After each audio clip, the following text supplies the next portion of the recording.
As a guide and hunter, I've spent thousands of days in the field. This show is about translating my hard-won experiences into tips and tactics that'll get you closer to your ultimate goal, success in the field. I'm Remy Warren. This is Cutting the Distance.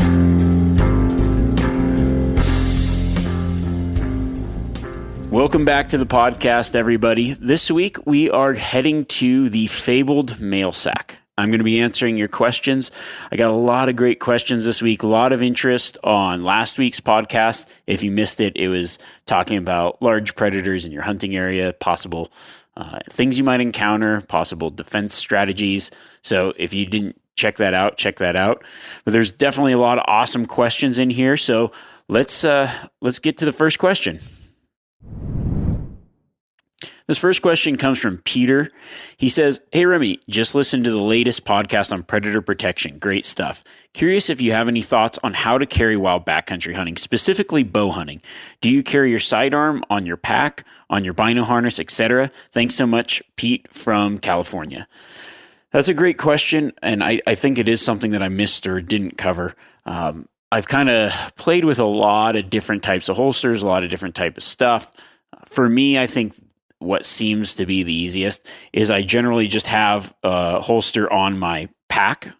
I mean, 99% of the time I've got my pack on. Then if I drop my pack to stalk or move around or like I'm at camp, whatever, I just switch that holster from my pack. I just undo it off my pack and then just put it on my belt. Especially if I'm in Grizz country, I keep that pretty handy. I actually have a holster that has, and I honestly don't know the make of it. I got it a long time ago, but it's one that if I'm in like, not necessarily big bear country, but I've got maybe my 9mm or whatever, it's the holster, I can take it off my pack and it's got like a belt clip. So if it's just like, oh, hey, I'm just, wearing it around camp or something like that, or I just needed somewhere to put it, then I can switch it to my belt clip real easy. But for the most part, if I'm going to be stalking and in like brown bear Grizz country, I'll generally move it from my pack just to like put it on my belt so it doesn't fall off if I'm crawling around or stalking in or something like that. And that seems to work pretty well for me. This next question comes from Angelo. It says, "Hey Remy, love the podcast. I have a question for you. Me and my friend are first-time elk hunters in a southwestern state. We usually just hunt mule deer, but we drew a October 9th to the 13th elk tag. I was just wondering if we should start learning how to bugle or if we would be just fine with like a hoochie mama type call. Thanks. Also, any good pointers for hunting later part of the rut?" And this is a rifle hunt. That's a great question, Angelo, especially if you're a first-time elk hunter, you think, okay, well, what should I expect? That October 9th to the 13th time frame, it actually can still have quite a bit of rutting activity. I would highly suggest at least learning how to blow a bugle for a couple reasons. One, you could probably use it. The call that I'd be using the most would be like a location type call. So this is going to be like a 1, 2, or 3 note, just long drawn out call. And you're going to be broadcasting this into areas where that sound travels. So if you're in a little bit thicker terrain, you can kind of like, when we sit down in glass, I say, let your eyes do the walking. Well, in thick country, sometimes you can't glass in it. So let your ears do the walking. What that location bugle does is it's a way that elk are kind of communicating to the cows. So a bull will make out this long sound saying like, where are the cows in this area, hoping to draw them to him. But another bull will bugle hearing that saying, no, don't go to him, come to me. And then at some point, then those elk kind of start talking to each other. At the very basis of it, it's a really good call to know just to be able to locate a bull in some thicker terrain. It just adds another trick to your repertoire. Now, I will say during a rifle hunt, you want to make sure you're in an area that probably doesn't have a lot of other hunters. If you start hearing bugles and then you're bugling, but sometimes it can be kind of distracting in a rifle hunt because you might call in other hunters or whatever. But, just be careful. Just because you hear a bugle doesn't necessarily mean it's an elk. It could also be another hunter. And, kind of be safe and think about it that way. But I would say that I wouldn't necessarily leave out bugling. One thing I would suggest, though, is also just practicing with some other types of elk calls so you can make some other types of elk sounds. An open reed call is a really good beginner elk call for making cow sounds.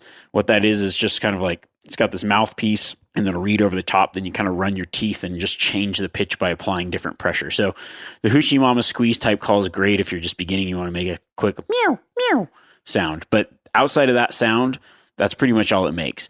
Now, later in the rut, some sounds that you might want to make, maybe like some lost cow sounds. It depends on the type of terrain you're into, but something where you can kind of change the pitch and maybe sound like a herd of elk. Another thing you might want to think about is like learning an estrus whine, which is just this ew kind of sound. It's like a more drawn out cow sound. But if there's a bull in the area and maybe a late cow coming into estrus, it could be something that draws him out or maybe even just gets him to bugle. Now, when it comes to hunting the later part of the rut, that October 9th to the 13th, that's pretty much the tail end of it most places, especially when you start heading further south. So you might hear a few bugles, but it's not going to be just like that all-out crazy bugle rut behavior. You might hear a couple bugles in the morning, and that's kind of going to shut them down. So you're going to have to use a combination of tactics. Normally, that time of the rut, that time of year, what the bulls start doing is they start to, like the more mature bulls will actually start pulling away from the herds. They might be around the herd, but they're going to be kind of off on their own, starting to bed and starting to get into that feed pattern. But they will still be responsive to maybe coming in and checking for cows that haven't been bred. You also might get a lot of activity from some younger bulls that really kind of got their butt whipped early in the rut. And now they're joining up with these groups of cows and kind of like hanging out, hoping that there's still some that might come into heat. So one thing that I would kind of focus on is find the cows. If you're just looking for any elk, you can start finding those concentrations of cows. The elk that are still active, you could definitely target. And then if you kind of want to target maybe a more mature bull, kind of find where the cows are at and then start looking for maybe some more feeding areas in secluded timber that's near where those cows are. Because those bulls they'll actually kind of be active in the morning, and then in the middle of the day, they'll just pull off and go bed by themselves, and then they might join back up real late in the evening. So it's not like before where they're running the show. It's more just like they go, they hang out, then they leave. And that happens kind of toward the tail end of the rut. They're just kind of hoping to maybe catch a cow that has come out of estrus, or like late into it. So there still is some rutting activity, and it just depends on, I would say, really how the rut was where you're at. So if the rut kind of kicked off real early, by that October timeframe, it might be a little late, but it never hurts to have a cow call and maybe try some location bugles, especially if you get a bull fired up. I mean, I've actually bugled in elk. I've used bugles as late as like November. Now, I'm not saying that's a good tactic, but I've heard bugles as late as that time and actually gotten responses from bugles as well. It just gives you an idea of where the elk might be, especially even if they don't get super fired up and they're going to come to the call. It's another way to kind of pinpoint their location. Oh, as a side note, I actually used to do quite a bit of guiding down where your hunt takes place. And one thing that I did find in that kind of rifle October season, the elk did primarily, like beginning of October, actually came in silent to like cow call setup. So if you're in an area where you're like, I know there's a bull here, but he went in the timber, I can't find him. Maybe just sit up or sit over a glassing area, throw out some cow calls like, hey, we're just a group of cows here just hanging out. And you might get some bulls to kind of come in, sneak in quiet, just check things out. So that's just another tactic to think about. All right, next question comes from Garrett. Looks like it's actually more of a cutting the distance testimonial. So it says, I just got a new bow after not shooting one for about 25 years. I've had it for about 3 weeks now, and I just stumbled upon your podcast and listened to your Archery 101 and 102 podcast series. Long story short, you got me aiming with both eyes open, and I swear it's the best thing. I would never have tried it had you not mentioned it. My accuracy is much better, and my eye fatigue is less. Thank you so much. Love your podcast. You're a very good speaker, and you deliver your message very well. Cheers. Thanks for that, Garrett. I really appreciate it. Also, I did get a lot of questions coming in about things about beginning archery and getting started, different ways of shooting. So if you haven't checked out these ones, I think that's a good place to start. The Archery 101, 102 kind of series starts around episode 76. So if you get a chance, and those were some of the questions you sent in, a lot of the questions I got this week were answered in those podcasts. So go check those out, and I think that they'll be super beneficial to you. All right, this question comes from Larry out of New York. He says, "Hey Remy, great job with the podcast as always. I plan on hunting Grizz Country, Wyoming, and Alaska over the next couple of years. If on a rifle hunt in Grizz Country, would you recommend carrying a pistol as backup for bathroom trips in the tent?" He said, "The story you told of your cousin's friend getting dragged out of her tent has really got me worried. Thanks for all the shared knowledge." That's a good question. In the past, I've always thought, hey, I'm on a rifle hunt. I've got a rifle. Why would I need anything else? This is what I would use. If I'm in heavy Grizz Country, I think that even with a rifle, I probably still carry some other form of bear deterrent, whether it's bear spray or a pistol. I think that it's a lot faster. You have more rounds. There's more options to possibly even not even have a lethal encounter, but just to scare the bear away. I mean, maybe you see the bear at a distance, it kind of starts to bluff charge. You can get a shot off where it's still safe, where you could, recover and shoot or whatever. Maybe that noise would scare it. If you do that with a rifle, you're kind of limiting yourself. Or, it's sometimes hard. I don't necessarily like walking around with a chambered round in the rifle, not because, it seems like you're putting it on your shoulder more often than not. So you've still got to get it off your shoulder. It's cumbersome. It's not as fast. I think that, if I'm in an area where it's like, hey, I'm worried about a grizzly encounter, I know there's a lot of bears here, I probably still just take something else, whether it's the bear spray or the pistol. Pistol would be a little bit heavier, and it's kind of like maybe that's too much weight. Maybe the bear spray is just a little bit lighter and a good option. Because it might be something that's like, hey, this is a lot faster to get to, a quicker draw, and maybe just as effective. And you've kind of got the rifle as that backup. Or if you can get it off fast enough and use it, that's the first thing you reach for. You've got it. But I think that most people probably would have trouble using it. I'd say like in a quick scenario. However, if it's a charging bear, and you need to shoot it, I think you'd probably be better off shooting with your rifle than you would a pistol. So there's kind of like it's just up to you, like what you feel comfortable with. But I wouldn't say that. I mean, I've definitely done it where the rifle was the only thing I took, and it was fine. Never had any encounters and never had any problems. But I think that maybe if I did need it, it would probably be hard in many instances. Now there's like a lot of places, Canada and other things, you can't carry a pistol around. So your option would be use the rifle or carry a shotgun. Like if you're fishing, you can't have a pistol. So I think in those scenarios, you're probably just best to go with the bear spray and then carry your rifle. All right. This question comes from Ethan. He says, "Hey Remy, just listened to the Predator podcast. My wife is in the Coast Guard and we're getting stationed in Kodiak, Alaska, which is obviously large brown bear country. I know while hunting, I'll carry my Glock 20, but would you suggest carrying while fishing the rivers and streams? Also, any other tips for fishing or safety would be greatly appreciated as well." I mean, to be 100% honest, you're probably best carrying it while fishing. I will say, like the bears, when they're on salmon streams, you're going to have more encounters with bears while fishing probably than you will hunting because they're concentrated on that food source. Now, I will also say that while they're on that food source, they kind of don't necessarily care about people. I mean, it's not like you probably aren't going to incite a predatory attack, but you may incite an attack that could be territorial or, a mom protecting her cub. So absolutely. I don't know, whether the pistol or bear spray, I mean, you can kind of go between the two. When you're fishing, it seems like you're in that thicker stuff. It's kind of close quarters. I've had just a couple false charges while like in fishing scenarios. Just, like they come in woofing and huffing and curious and scary and try to scare the crap out of you. But I definitely think that, like when you live in bear country, if you look at like the bear attacks that have happened this year, it's generally not hunters. It's not people hunting.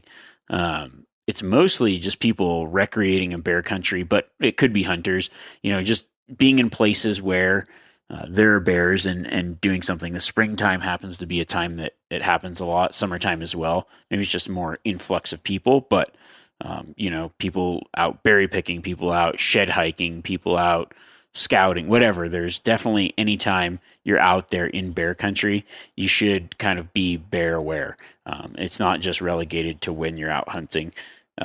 other things that, you think about the nice thing about fishing, what you can do is you don't have to be quiet. You don't have to be stalking around. You can make noise, let bears know that you're there as you're walking, talk to your friends, joke loud. It's not like you're trying to sneak up on the fish. I guess unless you're like targeting and fly fishing, sometimes I get a little sneaky, but outside of that, make some noise and let the bears know that you're there before even if you don't know that the bears are there. I mean, if you're fishing with a friend or whatever, it's okay to be loud, talking. Kind of, it gives those bears an advance warning that you're coming, because a lot of the attacks that would happen are probably surprising a bear. It's like, oh, you happened upon a sow and some cubs, and she didn't know you were coming and you didn't know she was there. But if you're loud enough and make some noise going into those spots, it might kind of disperse them, or at least just let them know, oh, hey, somebody's coming. You can also approach areas like, hey, I'm going to approach the salmon stream from the downwind side. So it's like, then my scent's blowing into where I'm going to be fishing. That's another kind of good tactic to think about. And then one other thing is, if you're in like a salmon stream, you don't want to, the noises that bears hear can also be like a dinner bell, just when you've got like a salmon on the line and it's splashing around a lot. So that kind of can draw bears in. Like if you're fighting a fish for a really long time, sometimes, you kind of want to just fish, get it in and then get it back, or do whatever you're going to do with it. But you also want to kind of make sure that you're being aware of your surroundings. You've got a fish, you're releasing it, you aren't looking down. You want to just kind of constantly being aware of your surroundings, because when you bring that fish in, that splashing noise, the bears that are probably like, what they'll do is they'll kind of be sleeping off in the banks in the brush. Then they'll hear that splashing of like, oh, the run's coming. Ooh, there's some fish stuck in that channel. Sweet eats, time to go chow down. And you're just kind of setting off that dinner bell for maybe bears that are in an earshot away. So when you do catch fish, you just definitely want to be aware, be bear aware, and kind of be always paying attention. Next question comes from Michael. He says, hey, Remy, just bought my first bow, a recurve, and I'm shooting it a lot with the goal of eventually bow hunting. I went into an archery shop intending to buy a 45 to 55 pound recurve, but was humbled by those bows and left with a 14-pound recurve so I could get reps in and learn to shoot. He's wondering what tips or exercises I have for increasing my draw weight with a bow. Thanks. That's a great question. If you're first getting into bow hunting, one thing it's like you're using muscles that you don't generally use for anything else. So one of the things that you're going to have to do is build up the strength in the muscles to get the repetition, to be able to draw that bow back smoothly, consistently, be able to hold it, especially more traditional gear. And so what you're doing is great, working up with a lighter poundage bow, kind of just understanding the basics, mechanics, getting your form and everything down, and actually using a really light poundage bow is a great way to do that. I mean, if I think about the way that I started, it was on a very light bow as a kid. I would say though that, you're going to need something that's going to, if you keep like even just building up that repetition in that form, you're going to have to kind of build up by doing. So I would say, get that 45 pound bow or whatever, 50 pound bow, whatever you're feeling. I think probably start out with a 45 pound bow.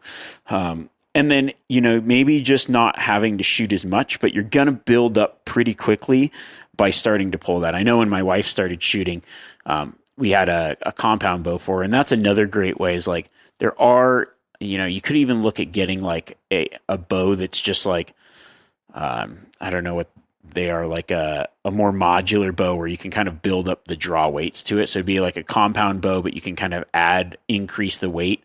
So you'll lessen the screws in the limbs there. You'll decrease the weight of that bow, and then you'll start building that bow up so you can get that form of pulling back the weight and then building up your weight. When my wife started, she couldn't pull back as much, so I had kind of one of these beginner bows that they sell, and I just increased the weight. So I had it pretty light. She would start shooting, and then we just start gradually increasing the weight by 5, 10, whatever pounds. Then when she worked up to her hunting bow, it couldn't go low enough, but she was able to pull it back, a few times. So you want to make sure you aren't like struggling really hard, but she's able to pull it back, and then she would shoot a couple rounds and then just stop. And you go, okay, later in the day, shoot a couple more. And over the course of even just a week, she was able to then start pulling a lot more weight. And then just by once she had that muscle memory, that way of pulling, and then built up that weight, she was able to shoot a lot more poundage than even a few weeks earlier. So it's just something you can gradually get into, start practicing, building that muscle memory. But it's a great idea with that light bow to just understand the mechanics of shooting and get so you don't have any bad habits. Because as soon as you start putting extra weight, your brain starts thinking weird things like, oh, this is heavy, I got to let go, or you start messing with your form. So I think it's a really good idea. Just shoot that light bow a lot so you get that form really locked down, and then you can start building that. I mean, you could even just anything where it's that drawing motion. I mean, I've seen guys use like a weight machine where they've got weight and you're just doing that straight drawback. You can do that with bands. I mean, I know people that use those exercise bands. You just change the tension, just don't let go and lose your eye. I've heard of people losing their eye with those exercise bands. So, but that's a good way. Just building that form, building that strength. Get some heavy strength exercise bands and just start pulling back. Anything where you can kind of build that muscle in that bow form, because it's gotta be the muscle by doing. You could build strength in many ways, but you have to do it that same way of drawing straight back and in that good technique. And once you do that, I think you'll be pretty much well on your way, and you'll find that you can progress pretty quickly. It's just you're using muscles that probably haven't been used in that direction and in that way in your entire life. So once you start building that form and technique, you should be good. All right, this next question comes from Jacob. It says, hey, Remy, started listening to the podcast last December after I had my first elk hunt. That hunt was mostly front country, tons of pressure in an opportunity unit. Ended up shooting a spike bull and filling the freezer. I can't help but wonder how big of a bull I could have found had I listened to your podcast earlier. Anyway, my question today is about gauging antler size while glassing. I frequently hear you and other guys throw out numbers when you spot an animal. That's a 300 plus inch bull or 150 inch buck. For example, what are your tips for estimating deer or elk antler size just by looking at them through the spotting scope? What parts of the antlers are you referencing on the animal? Like he's wider than his ears by X amount, so he's probably in XYZ inch range. He says, headed out to scout new unit this weekend for whitetails and muleys for this fall's OTC hunt in Arizona. Thanks for all you do. That's a great question, Jacob. Now, when it comes to, I guess first, we got to talk about like the scoring system. And when I say okay, that's a 180 inch mule deer, what I'm referring to is Boone and Crockett scoring system. So Boone and Crockett and Pope and Young both use this scoring system. Now the gross score is kind of like everything, and generally I'm talking about the gross score. So the gross score is everything added up without any deductions. Now the net score is in these scoring systems kind of award for uniformity between both sides. So there's deductions on things that aren't equal. So when we talk about like a gross score, we're just talking about, okay, the number of inches of the antler. And what that is a combination of things. So within like antlered animals, talking elk and deer, there's these measurements. So there's the length of the main beam. There's the length of all the tines. So that's the brow tine, the back tine, like on a mule deer, it's bifurcated. So the length of each tine, and then 4 circumferences. One taken at the base, then one taken between the brow tine and the G2, which would be the next. If you're like each tine going up, like from the base out, then you kind of add those as G2, G1, G2, G3, G4, and then the main beam. So what we're doing is we're talking about the inches of all those, and then the cumulative score of that. You're like, whoa, that's a lot. So if you're thinking about kind of understanding score, the first thing you should do is like download a score sheet and understand how they're scored. And then grab some antlers, whether it's like a couple shed antlers or whatever, and start running tapes on them and understand really how to start scoring. Because it is a really good gauge of like, it's a good way to explain what the antlers look like in an apples to apples scenario of like, okay, it's a basis of measurement. And once you start to understand what these measurements mean, then you can kind of start to build a picture of what that deer looks like. So if I say, oh, it's a 180 inch buck, then in my head, I have a picture of what that deer looks like. You can say, oh, he's a typical 4x4, got eye guards and scores about 180. So I know what that buck looks like. It's really handy when you're like looking for a certain deer, or it's really handy when you're like, okay, I'm looking for really mature deer. How do I gauge it based on the other deer that I'm seeing? So first step would be just understanding that score system. Now, when it comes to field judging, there's so many different ways to do it. And I'll just give you, I could probably do 5-10 different podcasts on just how to field judge, how to score different animals while you're glassing, while you're spotting. But I'll just give you kind of like a basic rundown now. And this might even be, if enough people are interested, a pretty solid podcast topic in the future. So kind of the different ways to do it would be, the first way would be kind of like building out a ruler of scale, of just basing things off of certain kind of known sizes of the animal. So you go like, okay, well, a mule deer ear is approximately 8 inches in my area. Now, these do vary from area to area. So sometimes like, hey, you'll actually measure the ear of maybe some mounts of friends or people that you know that have taken deer in that area. Then you go, okay, on average, mule deer ear span is 20 to 22 inches. So you're like, okay, that's in the natural alert position. And then you go, okay, well, the circumference of the eye is about, most deer is like 1.3 inches in diameter, which is like 4 inches of circumference. So you can kind of gauge like, okay, now I can gauge the mass, which is the circumference measurement based on the width of the eye. So is it as wide as its eye? Is it not as wide as its eye?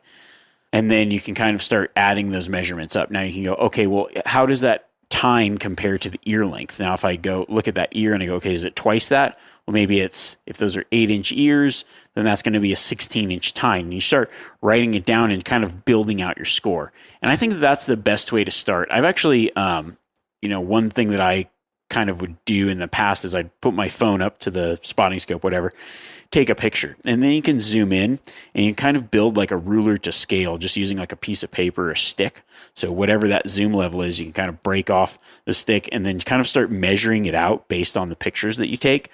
I'll actually, I'll try to remember to put up on my blog, on my website, RemyWarren.com, I'll throw up a little, kind of like how to do this field judging through the camera kind of thing. Because it's a good way to start, because it's like, okay, you've got it, you can kind of start building it out, and it really gets you starting to think about numbers and the types of numbers that, you're going to have to add up while you're in the field. Now, of course, there's like ways of doing it a lot faster too.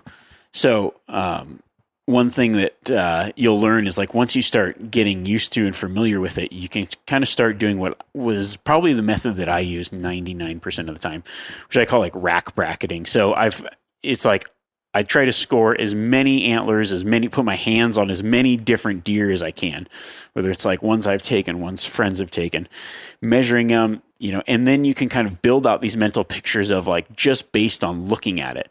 And it's more of a comparative look. So it's looking at it based on like the species that you're hunting, how it compares to the body size and itself. So I'll think about like a mule deer, and it's like, okay, how deep are those forks? How wide is that deer? What category does that deer fit in? Is it in the 120 category? Is it like a small buck with not very deep forks inside the ears, fairly short?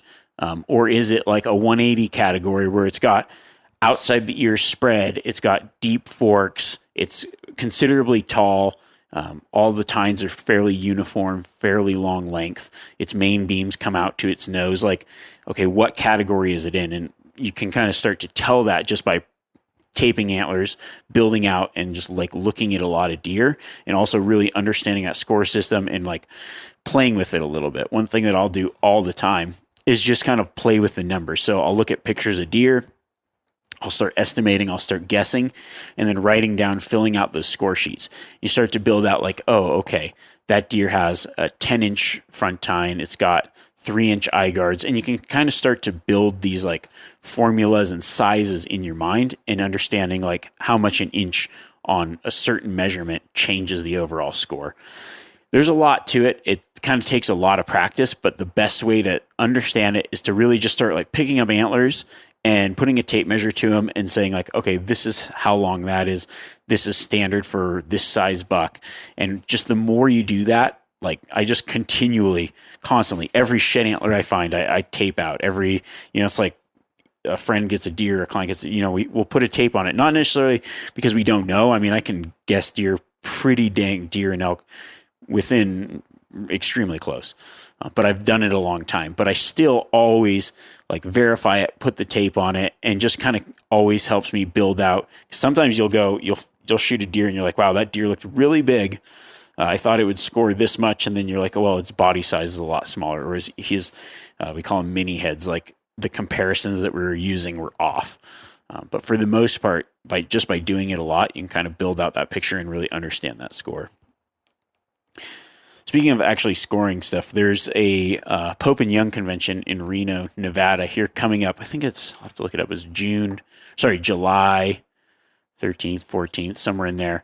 I'm actually going to be at that. So if you got any questions about that kind of stuff or you're there, it's always cool to just be like, go somewhere where you can see like different animals and then what they score. And you can look at the score sheet and look at the animal and be like, okay, I mean, these are top end, like some of the largest animals ever taken with a bow, but it gives you like a good idea of what they score. Even like, I know it's like during what COVID and all the sports shows and that kind of stuff kind of ceased, but man, I know like I used to walk around the different kind of sporting shows and they'd have those like displays of deer or elk or whatever. Sometimes they'd have those score sheets, or just being able to look at antlers saying like, okay, this is this, or even going into a sporting goods shop and just really like looking at the animals on the wall objectively, saying like, how does it compare to itself? How does it compare to the other deer? What maybe would those time lengths be? Because it's a really good way when you're talking with other hunters, or maybe you've got some kind of goal in mind of like, oh, I really want a mature bull or a good representative deer out of this area. That's going to be how I'm going to hunt, or I'm going to hunt for this certain type of buck. Understanding that system will really help. Next question says, hey, Remy, name is Travis from Michigan. Love the podcast and have listened to every one thus far. I look forward to it every Thursday. Question for your next Q&A. I drew a first season rifle elk tag in a unit on the western border of Colorado. A portion of the unit I'll be hunting is burned last summer. Do you think I should key in on that burn, or does it take a couple years of regrowth to see the benefits of a burn? With so many fires last summer, I'm thinking others may have the same idea in mind. Thanks. That's a great question. Yeah, so first thing I would look at, when was that burn last year? I mean, it might be like if it was in what type of area was it? Is it like a lower elevation winter range? Are you hunting late in the season or early in the season? So it's going to make a little bit of a difference. One thing that you want to think about is like, if it burned early, did it have time to get some regrowth last year before winter? And then did those animals kind of benefit from that on that winter range that year? Or was it really late in the fire season? Was it like a late October fire, which there were quite a few last year? Or was it like an early June, July, August type fire? But I would definitely say that it's and just as a general like guess, it's probably a good idea to check that burnout now. It's going to seem a little bit desolate, but there are going to be pockets in there where you're going to find elk. It's going to be better glassing, and there should be some green up in there, especially if it gets like, some good rains this year or even later in the season. There's a lot of nutrients in that soil. It just depends on how hot that fire was, whether anything's going to start popping up or not.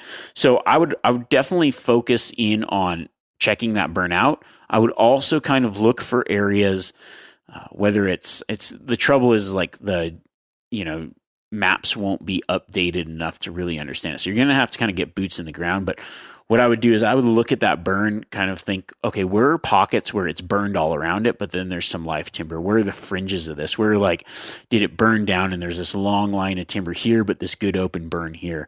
And I would kind of focus on those areas, because what you'll do is you'll be able to see into that burn. Like, it's a good feeding area. It might give you a little bit more eyes on terrain, but it also has good heavy cover that those animals can kind of go back into. Elk and deer as well are fringe animals, so they're going to be kind of on the fringe of that feed and that cover. one thing, like in open areas, it grows a lot better feed, and in that cover, they need that to kind of feel protected and safe. So if it's just this big burn where it's like, man, everything's burnt out, there's no cover, it might be tough. I will say this though, elk that have like are resident elk, if you're hunting resident elk in an area that have kind of lived in that area their whole life, and that's how they're safe, they'll probably still be in that burn in some way, and they might even not necessarily know that they're visible. I found that like the first couple of years that they're in a burn, they kind of still see it as like we're in the trees, we're in the cover. Now, obviously, they'll go get shade and in thicker cover and everything like that, but you might have a good chance finding more animals out in that burn than you would have found them in years past. So I'd definitely check it out. And then, if you're like, man, I can see everything. It's burnt to a crisp. It's complete dirt. I don't see any tracks or any sign. Start picking out some of those areas where it's like, okay, where are they moving to? So that's kind of another way is like, okay, you can eliminate the burn and say, well, this burn isn't productive yet. They've kind of moved out of this area. Well, where are some areas that they're close by where they might move to that has things that they need that wasn't affected by the burn, and looking at it like that as well. Next question comes from Ray. He says, hey, Remy, thanks for all you do to put out good info. You explain things in a way most others don't. I'm always learning a lot from your podcast. I had a question for your podcast, or maybe just in general. I've been doing my best to take care of new camo. The manufacturer suggests using a hunting detergent when washing and only washing when soiled. Other than obviously bloody or muddy, what do you consider over-soiled? And what detergent could you recommend I look for that might help keep my camo looking and functioning properly for as long as possible? That's a great question. With as much money as we put into our gear now, and like as good as gear is, you definitely want it to last. I don't get overly like concerned about I generally just like, I wear it, generally on a trip. It's like I go out for a week and I don't even have an option to wash it till I come back. So it's overly soiled by that point. If you're just kind of like day hunting, I don't think I would wash it every day, but maybe you're like, hey, it's starting to stink, it's starting to smell, throw it in the wash. I think that some of my stuff ends up kind of smelling worse because it's like I wear it too long and then it stinks, and then I could have probably just prevented it by washing it. I wouldn't necessarily be afraid of overwashing. What I'm really afraid of with high quality clothing is any kind of fabric softener. So I avoid anything with fabric softener like the plague. One washing with fabric softener will absolutely ruin your stuff, in my opinion. I mean, I've seen really good high quality tech gear get destroyed by the wrong kind of detergent or the wrong kind of thing. So not just the detergent, but also dryer sheets. So when you're washing your hunting clothes, absolutely, like I mean, let everybody in your family know. Look, if you're using this, you can use, I just use the same stuff that I wash all my other clothes in when I'm washing my hunting clothes. I don't worry about the scent-free stuff. I generally don't get scented laundry detergent anyways, but I just use whatever Costco brand, Kirkland Signature or Tide or whatever stuff we have, just so long as it has no fabric softeners in it. Then when I wash that, when I dry it, absolutely no dryer sheets. And everybody in the family needs to know that, because what'll happen is you'll throw your stuff in, you'll like wash, someone will be like, oh, I'm going to do you a favor, I'm going to put them in the dryer for you. They throw in a couple dryer sheets like they do their normal laundry. Well, the dryer sheets have fabric softener. That tumbling, what it does, it kind of breaks down the DWR, the water repellency, a lot of the good qualities of high quality gear. And then you've got like this bummer jacket. Now there are ways to refresh it. So every once in a while, like if my gear seems to be getting like it's not performing like it used to, then there's a company, you can get it like online or at an REI or some, maybe in like Bass Pros, Cabela, whatever. It's called Nikwax Tech Wash, Nikwax Tech Wash. You can pretty much buy that everywhere. So they've got different ones for different things. I don't use that every wash. It's kind of expensive and it seems like you'd be going crazy. But when I need like that water repellency to kind of kick back up, I'll use it a couple times a year just to kind of like reinvigorate that DWR or whatever. It seems to work pretty good, kind of like gets the water repellency back and There's different, like if you're like really worried about it, I'm sure it's great for kind of any soft shell material. They got all kinds of different ones. The key is to just not get that fabric softener in there. This is like a trick I learned a long time ago after my like favorite jacket got ruined by that, like somebody doing me a favor, swapping it over to the dryer, accidentally just throwing dryer sheet in it, not thinking about it. I pull it out and I'm like devastated. My favorite jacket just seemed messed up from that point on. So what I do, is like when I wash my hunting clothing, I just get a Post-it. I put it right on the thing, like hunting clothes do not use. If I set it anywhere public where someone can get it, I just put notes. Do not use fabric softener. I actually don't have any in my house, but do not use fabric softener. And then like, do not use dryer sheet. I put it on the dryer door. I put it on the washer door. I put it on everything. There's just sticky notes everywhere because the super cheap Post-it that says don't put a dryer sheet in with this will make your gear last 10, 20 times longer. And that's like the biggest tip. And then I don't even worry about, there's like, there's washes where it's like, oh, it cuts down the UV and all that stuff. I don't really worry about it. Just make it easy on yourself. Just wash it with something that's going to get it clean. Most of the time it's just getting the smell out of it, getting the dirt out of it. It's going to actually last longer if you keep it cleaned. I know on my rain gear, I try not to wash as often, but I've actually found that like on good Gore-Tex type stuff, you do want to just launder it to whatever the manufacturer says. You can just read the little tag on there. But what it does is it cleans out and actually works better, they say, if you just like have good maintenance of it. So you don't want to let it go too long without washing it. All right.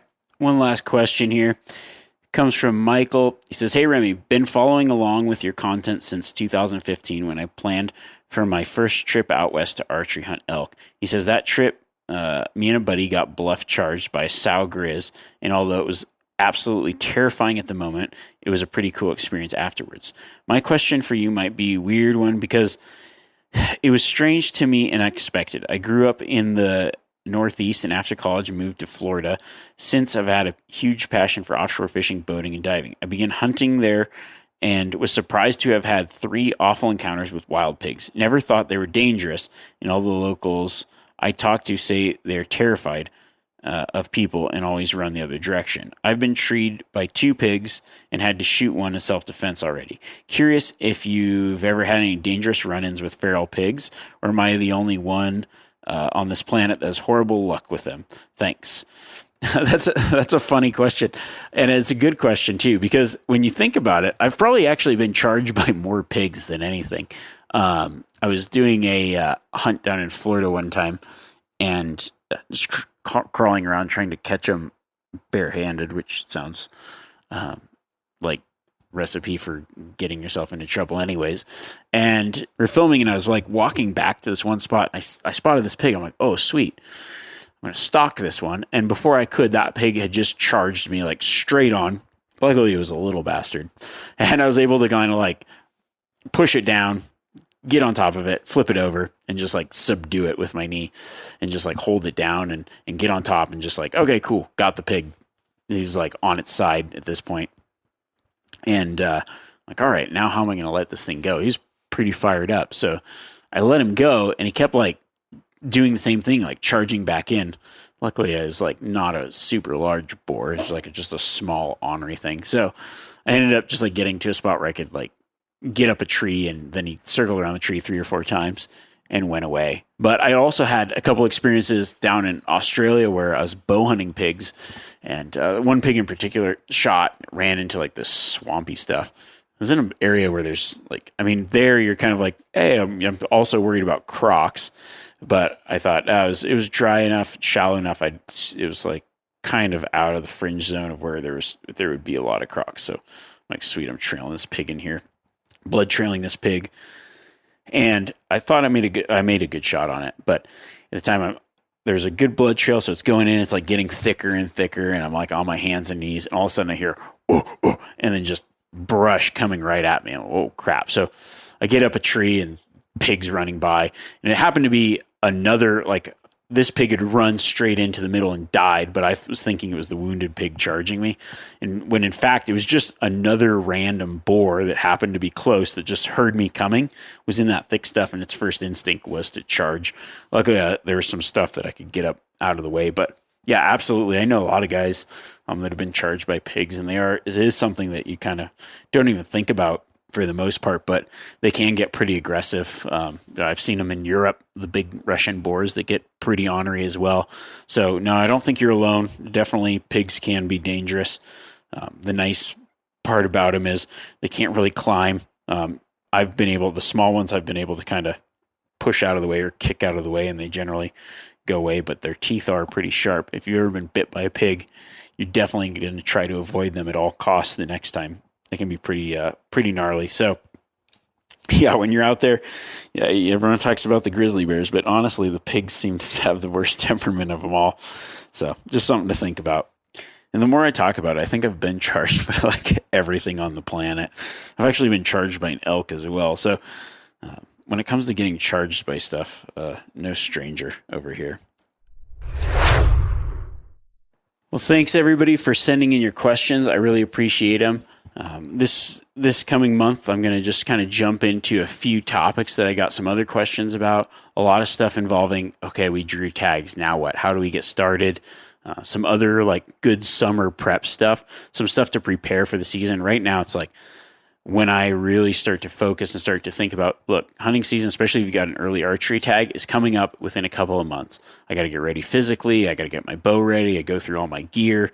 I just want to be so dialed when that first season rolls around that I know I'm going to find additional success because I put in the time now. I did my e-scouting. I maybe got out and did some scouting. I shot my bow. I'm ready. I'm just ready to go. Raring to get out there and hunt a tag. I fortunately drew a couple really awesome tags that I'm looking forward to this year. I'll be excited to kind of share the stories of those. But until that point, I want to help build everybody up, get everybody ready for the upcoming season. So until next week, keep cutting the distance. That was a suggested sign off. I think I could go with that. That could be the one. All right. We'll catch you guys later.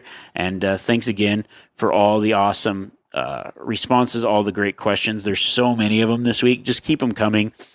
Generally at the end, I kind of try to throw in as many as I can. And so you can keep sending those my way, and we'll hopefully get to as many as we can in the next Q&A. All right. Talk to you guys later.